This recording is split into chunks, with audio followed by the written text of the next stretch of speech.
ओम शांति। 16 जून 2026 के ईश्वरीय महावाक्य पहले सुनते हैं। मुरली के मुख्य पॉइंट्स। बाबा ने कहा, यहाँ तुम बच्चे बाप से पवित्रता, सुख, शांति का वर्षा ले रहे हो तो खुशी रहनी चाहिए ना। तुम अभी राज योगी, राज ऋषि अर्थात योगी राज बने हो, इसलिए पहले पहले पवित्र जरूर बनो। पवित्र को ही योगी कहेंगे। फिर बाबा ने कहा, अभी तुमको सच्चा सोना बनना है, इसलिए देही अभिमानी बन याद में रहने की मेहनत करो।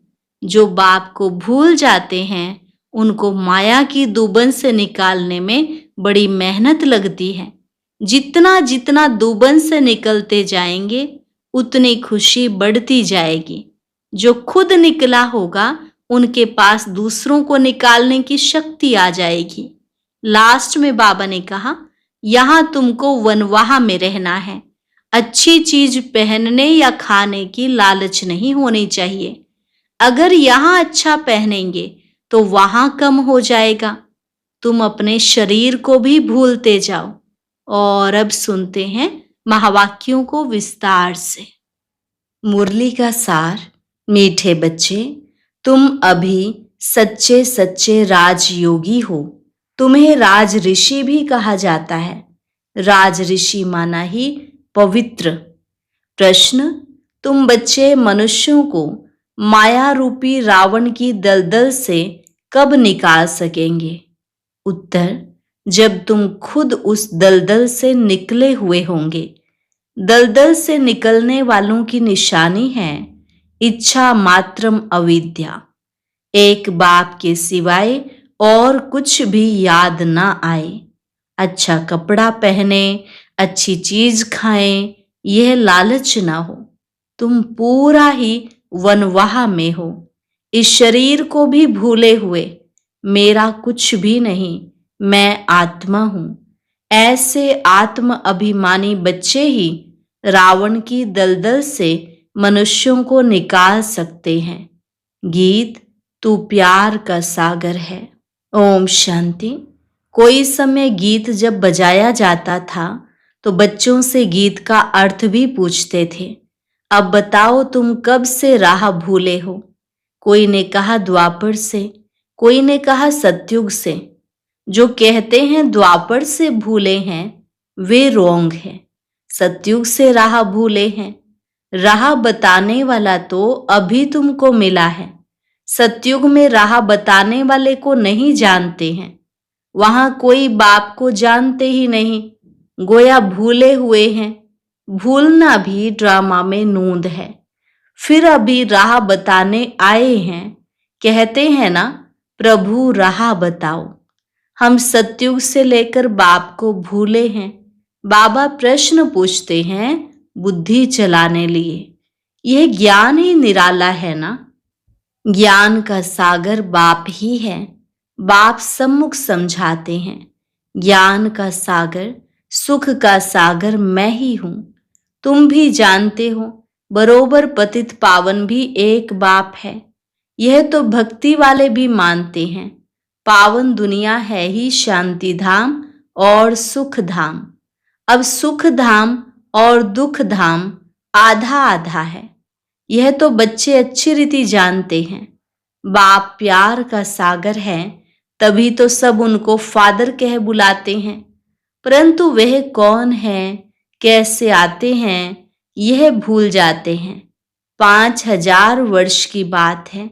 बरोबर इन देवी देवताओं का राज्य था। सतयुग में है सदगति, फिर दुर्गति कैसे होती है कौन बताए? बाप ही आकर समझाते हैं। द्वापर से तुम्हारी दुर्गति हुई है, तब तो बुलाते हैं। तुम समझते हो यह कोई नई बात नहीं है। बाप कल्प कल्प आते हैं। अभी निराकार बाप आत्माओं को समझाते हैं। कोई भी अपनी आत्मा को नहीं जानते। ऐसे कभी कोई नहीं बताएंगे कि हमारी आत्मा में सारा पार्ट भरा हुआ है। कभी नहीं कहेंगे कि मैं अनेक बार यह बना हूं, पार्ट बजाया है। ड्रामा को वह जानते ही नहीं। करके लाखों हजार वर्ष कहें फिर भी ड्रामा तो है ना, ड्रामा रिपीट होता है, यह तो कहेंगे ना। यह ज्ञान बाप ही बच्चों को सम्मुख देते हैं, मुख से बात कर रहे हैं। तुम जानते हो, हमको शिव बाबा ने ब्रह्मा द्वारा अपना बनाए ब्राह्मण बनाया है। शिव बाबा का यह बच्चा भी है, वन्नी स्त्री भी है। देखो कितने बच्चों की संभाल की जाती है।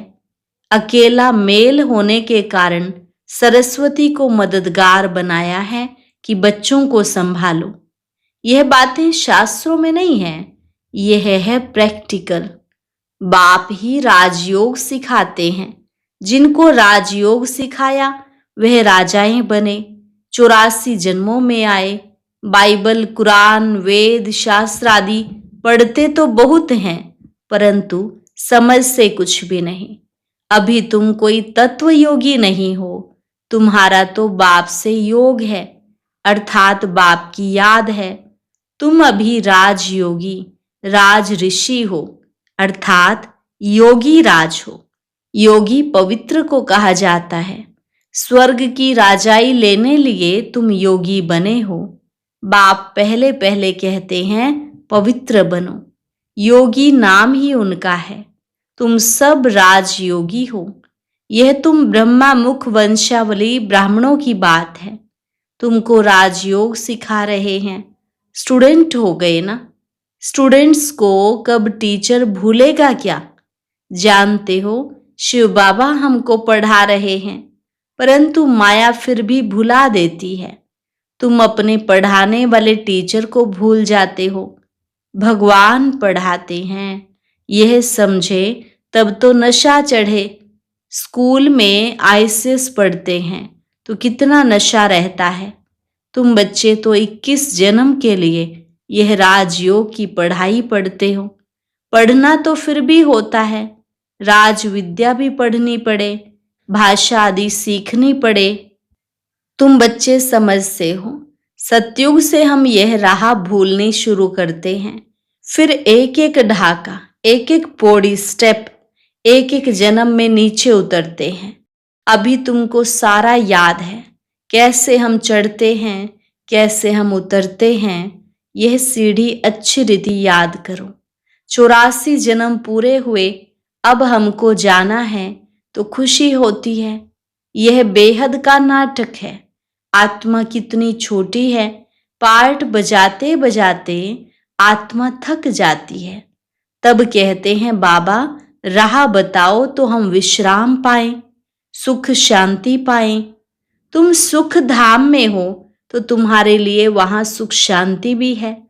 वहां कोई हंगामा नहीं, आत्मा को शांति है।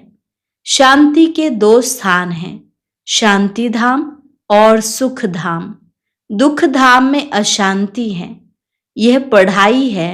तुम जानते हो, हमको बाबा सुख धाम वाया शांति धाम में ले जा रहे हैं। तुमको कहने की दरकार नहीं। तुम जानते हो, हम यहाँ पार्ट बजाने आए हैं, फिर जाना है। यह खुशी है, शांति की खुशी नहीं है। पार्ट बजाने में हमको मजा आता है, खुशी होती है। जानते हैं बाप को याद करने से विकर्म विनाश होंगे। कोई कहते हैं हमको मन की शांति मिले। यह अक्षर भी रोंग है। नहीं, हम बाप को याद करते हैं कि विकर्म विनाश हो।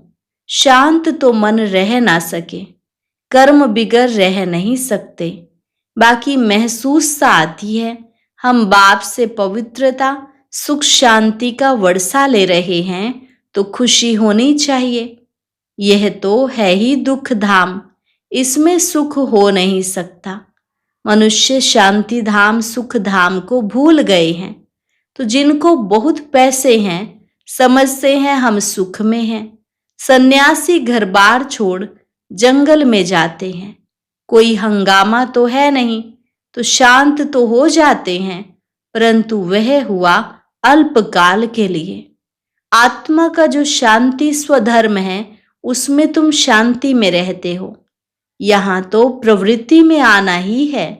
पार्ट बजाना ही है। यहाँ आते ही हैं कर्म करने। कर्म में तो आत्मा को जरूर आना ही है। तुम बच्चे समझते हो, यह समझाने बेहद का बाप दे रहे हैं। निराकार भगवान हूं आज। अब तुम जानते हो, हम आत्मा है, हमारा बाप परमात्मा है। परमात्मा माना परमात्मा, उनको यह आत्मा बुलाती है। वह बाप ही सर्व का सद्गति दाता है। अब बाप कहते हैं, बच्चे देही अभिमानी बनो। यही मेहनत है। आधा कल्प से जो खाद पड़ती है वह इस याद से ही निकलेगी। तुमको सच्चा सोना बनना है। जैसे सच्चे सोने में खाद मिलाए फिर जेवर बनाते हैं, तुम असल में सच्चा सोना थे, फिर तुम्हारे में खाद पड़ती है। अब तुम्हारी बुद्धि में है, हमने पार्ट बजाया है, अब हम जाते हैं पियर घर। जैसे विलायत से जब पियर घर लौटते हो तो खुशी होती है, तुम्हें भी खुशी है। तुम जानते हो, बाबा हमारे लिए स्वर्ग लाया है। बेहद के बाप की सौगात है, बेहद की बादशाही अर्थात सदगति। सन्यासी लोग मुक्ति की सौगात पसंद करते हैं। कोई मरता है तो भी कहते हैं स्वर्गवासी हुआ। सन्यासी कहेंगे ज्योति ज्योत समाया, जिसमें सब मिल जाएंगे। वह तो रहने का स्थान है जहां हम आत्माएं रहती हैं। बाकी कोई ज्योति व आग थोड़ी ही है जिसमें सब मिल जाए। ब्रह्म महतत्व है जिसमें आत्माएं रहती हैं। बाप भी वहां रहते हैं। वह भी है बिंदी। बिंदी का किसको साक्षात्कार हो तो समझ नहीं सकेंगे। बच्चे बहुत कहते हैं, बाबा याद करने में दिक्कत होती है, बिंदी रूप को कैसे याद करें। आधा कल्प तो बड़े शिवलिंग रूप को याद किया। वह भी बाप समझाते हैं, बिंदी की तो पूजा हो न सके, इनका मंदिर कैसे बनाएंगे। बिंदी तो देखने में भी ना आए, इसलिए शिवलिंग बड़ा बनाते हैं। बाकी आत्माओं के शालिग्राम तो बहुत छोटे छोटे बनाते हैं। अंडे मिसल बनाते हैं। कहेंगे पहले यह क्यों नहीं बताया, परमात्मा बिंदी मिसल है। बाप कहते हैं उस समय यह बताने का पार्ट ही नहीं था। अरे तुम आईसीएस शुरू से क्यों नहीं पढ़ते हो? पढ़ाई के भी कायदे हैं ना। कोई ऐसी बात पूछे तो तुम कह सकते हो, अच्छा बाबा से पूछते हैं। वह हमारे से बड़ी जो टीचर है उनसे लिख कर पूछते हैं। बाबा को बताना होगा तो बताएंगे, वह तो कहेंगे आगे चल समझ लेंगे। एक ही टाइम तो नहीं सुनाएंगे। यह सब है नई बातें। तुम्हारे वेद शास्त्रों में जो है बाप बैठ सार बताते हैं, वह भी भक्ति मार्ग की नोंद है। फिर भी तुमको पढ़ने ही होंगे।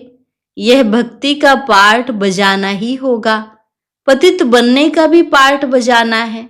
कहते हैं भक्ति के दुबन में फंस गए हैं। बाहर से तो खूबसूरती बहुत है, जैसे रुन्ने के पानी का मिसाल देते हैं। भक्ति भी सुहानी आकर्षक बहुत है। बाप कहते हैं यह रुन्ने का पानी है। मृग तृष्णा समान इस दुबन में फंस जाते हैं, फिर निकलना ही मुश्किल हो जाता है। एकदम फंस पड़ते हैं। जाते हैं औरों को निकालने, फिर खुद ही फंस पड़ते हैं। ऐसे बहुत फंस पड़े। आश्चर्यवत सुनंती कथनती, औरों को निकालवंती, चलते चलते फिर खुद फंस पड़ते हैं। कितने अच्छे अच्छे फर्स्ट क्लास थे, फिर उनको निकलना बड़ा मुश्किल हो जाता है।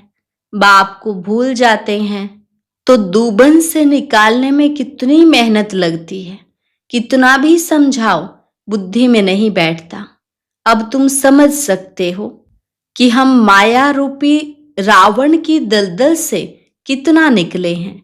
जितना जितना निकलते जाते हैं उतना उतना खुशी होती है। जो खुद निकला होगा उनके पास शक्ति होगी दूसरों को निकालने की। बाण चलाने वाले कोई तीखे होते हैं, कोई कमजोर होते हैं। भील और अर्जुन का भी मिसाल है ना। अर्जुन साथ रहने वाला था। अर्जुन एक को नहीं, जो बाप के बनकर बाप के साथ रहते हैं उनको कहा जाता है अर्जुन। साथ में रहने वाले और बाहर में रहने वाले की रेस कराई जाती है। भील अर्थात बाहर रहने वाला तीखा चला गया। दृष्टांत एक का दिया जाता है, बात तो बहुतों की है। तीर भी यह ज्ञान का है। हरेक अपने को समझ सकते हैं हम कितना बाप को याद करते हैं, और कोई की याद तो नहीं आती है। अच्छी चीज पहनने व खाने की लालच तो नहीं रहती। यहाँ अच्छा पहनेंगे तो वहां कम हो जाएगा। हमको यहाँ तो वनवाह में रहना है। बाप कहते हैं तुम अपने शरीर को भी भूल जाओ। यह तो पुराना तमो प्रधान शरीर है। तुम स्वर्ग के मालिक बनते हो। इच्छा मात्रम अविद्या। बाप कहते हैं तुम यहाँ जेवर आदि भी नहीं पहनो। ऐसे क्यों कहते हैं? इसके भी अनेक कारण हैं। कोई का जेवर गुम हो जाएगा तो कहेंगे वहां बीके को देकर आई है, और फिर चोर चकार भी रास्ते चलते छीन लेते हैं। आजकल माइयां भी लूटने वाली बहुत निकली हैं, फीमेल भी डाका मारती हैं। दुनिया का हाल देखो क्या है। तुम समझते हो ये दुनिया बिल्कुल वैशाल्य है। हम यहाँ शिवालय में बैठे हैं शिव बाबा के साथ। वह सत्य है, चैतन्य है, आनंद स्वरूप है। आत्मा की ही महिमा है। आत्मा ही कहती है मैं प्रेसिडेंट बना हूं, मैं फलाना हूं, और तुम्हारी आत्मा कहती है हम ब्राह्मण हैं, बाबा से वर्षा ले रहे हैं। आत्म अभिमान में रहना है, इसमें ही मेहनत है।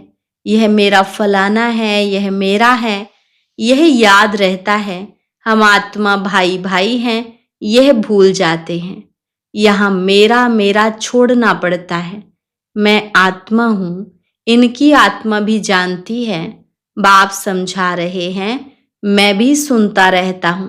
पहले मैं सुनता हूं, भल मैं भी सुना सकता हूं, परंतु बच्चों के कल्याण अर्थ कहता हूं तुम सदा समझो कि शिव बाबा समझाते हैं। विचार सागर मंथन करना बच्चों का काम है। जैसे तुम करते हो वैसे मैं भी करता हूं, नहीं तो पहले नंबर में कैसे जाएंगे। लेकिन अपने को गुप्त रखते हैं।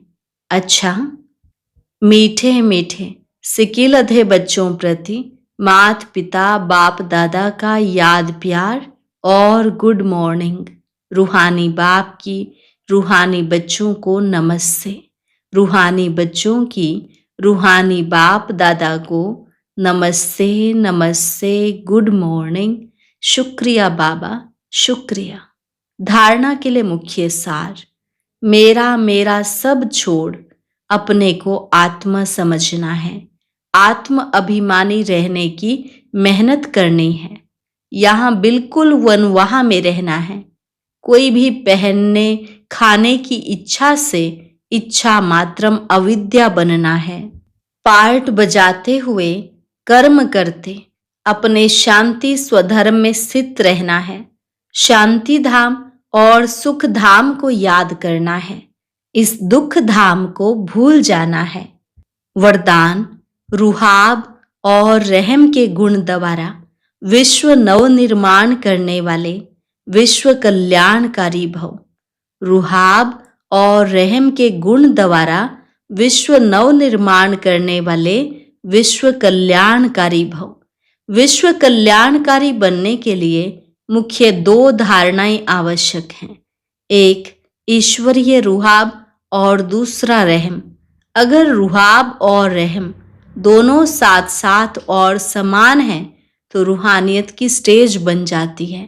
तो जब भी कोई कर्तव्य करते हो, मुख से शब्द वर्णन करते हो, तो चेक करो कि रहम और रुहाब दोनों समान रूप में हैं। शक्तियों के चित्रों में इन दोनों गुणों की समानता दिखाते हैं। इसी के आधार पर विश्व नव निर्माण के निमित्त बन सकते हैं। स्लोगन, बाप के प्यार के पीछे व्यर्थ संकल्प न्योछावर कर दो, यही सच्ची कुर्बानी है। बाप के प्यार के पीछे व्यर्थ संकल्प न्योछावर कर दो, यही सच्ची कुर्बानी है। अव्यक्त इशारे सदा हर्षित रहने के लिए अपनी नेचर को सरल बनाओ, सहनशील बनो। जितना जो स्वयं सरल होंगे उतना याद भी सरल रहेगी। जितना जो हर बात में स्पष्ट अर्थात साफ होगा उतना सरल होगा। जो जैसा स्वयं होता है वैसे ही उनकी रचना में भी वही संस्कार होते हैं। तो हर गुण के प्रैक्टिकल स्वरूप एग्जाम्पल बनो। अच्छा, आज का अव्यक्त ज्ञान मोती सुनने के लिए ऊपर दिए गए बॉक्स पर क्लिक करें। अगर बॉक्स दिखाई नहीं दे रहा है तो ऊपर जो कॉर्नर में शो लिखा हुआ है उस पर क्लिक करें।